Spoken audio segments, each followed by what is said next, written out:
Lights, camera, action. Hello, this is Ruby from JG News. For those who knew her, Ruby Pringle was a ray of sunlight.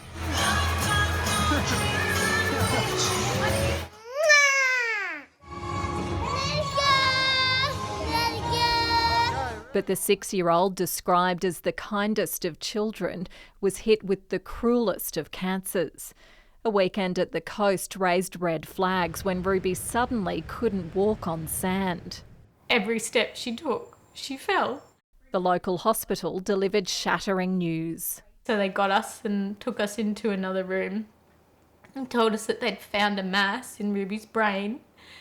And I just screamed. It was DIPG, a tumour in her brain stem. The only recognised treatment to extend survival is palliative radiotherapy, given every day for weeks. Ruby took it on with bravery and humour. Good job, Ruby. But with no chance of a cure, her parents, little sister and friends surrounded her with joy. Not so serious, you're bestie. Special trips and visitors. She was getting pretty tired towards the end, like around Christmas time, so she couldn't go out and look at other people's Christmas lights. So set them up here so she could sit at the front and enjoy her own. Ruby died in March, just 5 months after the cancer was found. Her family is determined to raise awareness and encourage action.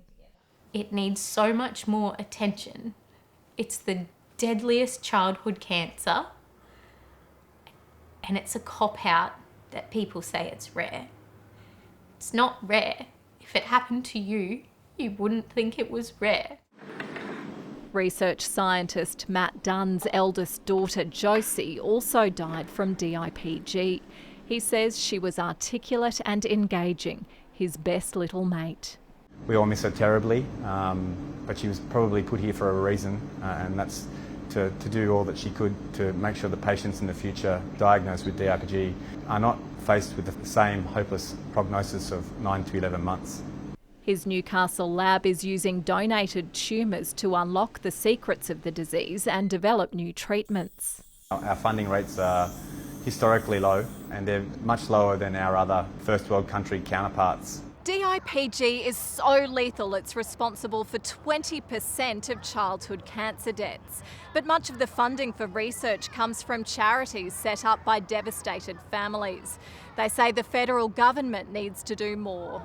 At her primary school, Ruby has left a lasting legacy.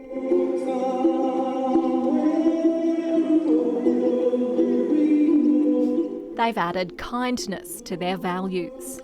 Ruby was a very kind young person, and her journey reminded us that we never know what anyone's going through. Emma Pollard, ABC News, Brisbane.